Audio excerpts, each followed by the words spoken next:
Bom, o Jornal Diário de hoje recebe aqui na bancada o deputado estadual Pedro Fernandes, um deputado jovem e que visita a cidade hoje.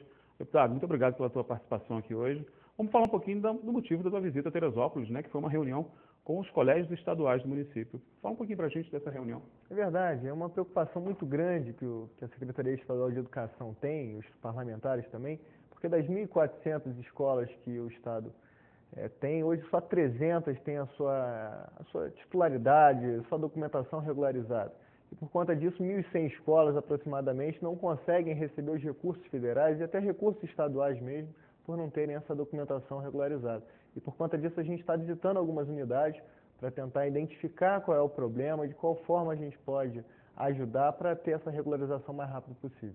E para a escola é difícil até ter a intervenção do próprio Estado, né? Quando a situação financeira e até legal mesmo da escola está nessa situação. Mas o que você achou da reunião com os diretores aqui? Você achou que foi produzido? Foi muito boa. Algumas escolas já estavam com o processo em andamento, a maioria infelizmente não estava. A gente montou uma reunião para a próxima quarta-feira na Secretaria de Educação para poder levantar toda a documentação que essas escolas têm, porque infelizmente até problema de comunicação entre a secretaria e a escola existia. Então, unir todo mundo para ver como é que a gente pode agilizar esse processo e, a partir daí, com a ajuda da prefeitura também, identificar esses problemas e poder resolver para poder trazer os investimentos, que é o mais importante.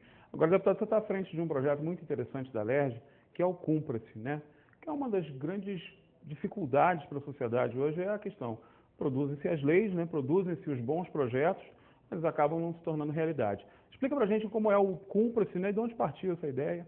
O Cumpra-se foi um projeto muito interessante, que partiu quando eu sempre pautei o meu mandato na fiscalização, que eu acho que tem que ser a principal função de um parlamentar, que são duas, é legislar e fiscalizar.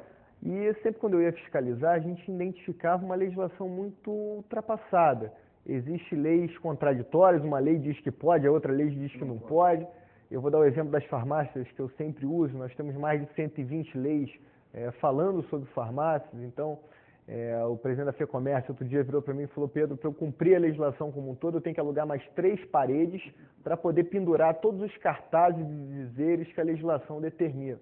E por conta disso, todo mundo sabe que é impossível cumprir a legislação à risca, e isso gera suborno, gera extorsão por parte de maus profissionais, gera, enfim, tudo aquilo que é errado. Acaba facilitando a ilegalidade. Exatamente. Por conta disso, nós tentamos com os sindicatos, tentamos com os farmacêuticos, dando o exemplo do farmacêutico aqui de uma forma geral, e mostramos que em vez de alugar 3 paredes e estampar aqueles cartazes todos, a gente fez uma lei só, colocando todos aqueles dizeres num caderno, alguma coisa encadernada em cima do balcão, para poder permitir à população ter acesso a essas informações. Interessante. Agora, Pedro, outro assunto que a gente podia falar também um pouco diz respeito a uma mentalidade muito comum na nossa sociedade, principalmente nos jovens, que é o afastamento da política. Você é um político jovem, vem de uma família tradicional política em nosso estado. Como é que você vê hoje o afastamento dos bons jovens, por exemplo, da política?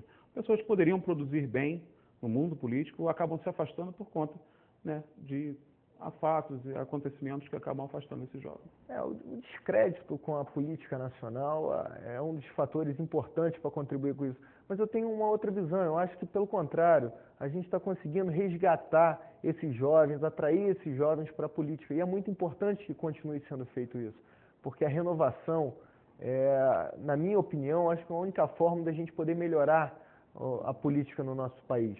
E por conta disso, eu sou da juventude do meu partido, do PMDB, até convido a todos os jovens que queiram se informar, entrando no nosso site para poder participar, que é muito importante, porque como eu falei, tem o Luan que está aqui, que está sendo um importante colaborador, que montou essa reunião, que é um jovem também, tem 17 anos, está vindo para a juventude, e é pessoas como ele que a gente precisa para poder fazer uma política melhor. Para poder seguir o caminho do bem, não é verdade?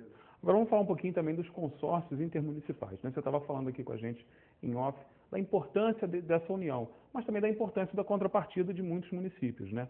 Como é que está o teu trabalho também no sentido de legislador no fortalecimento desses consórcios? Nós priorizamos a questão do consórcio do lixo e principalmente o da saúde, que é o mais grave, porque no lixo você tem como fechar o seu aterro e não permitir com que esse município que não honre o contrato do consórcio jogue o seu lixo nesse aterro. Mas na saúde, como é que vai fazer? Então, tem um problema sério. Exatamente. Né? Como é que você vai impedir que um paciente de Guapimirim não seja atendido? É lei de omissão e, por conta disso, o próprio profissional seria preso. E nem estou estimulando que isso aconteça.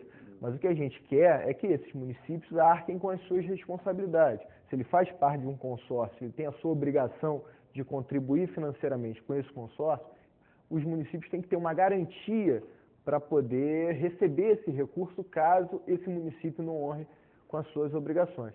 Então, a nossa proposta é que o Estado seja fiador desse processo. Como o governo federal faz com os municípios que têm dívida com o governo federal não possa receber recursos federais, o Estado tem que fazer a mesma coisa. Então, esse município que não honra o compromisso dos consórcios também não pode receber esse repasse do governo do Estado. Essa é a nossa proposta que eu levei para a Assembleia Legislativa, que está sendo discutida, e eu espero que a gente consiga aprovar o mais rápido possível, até para poder fazer com que os consórcios tenham força e confiança para poder fazer os investimentos, principalmente nos hospitais regionais, que é o que a gente mais necessitam, né, desses investimentos. Com certeza. Agora vamos falar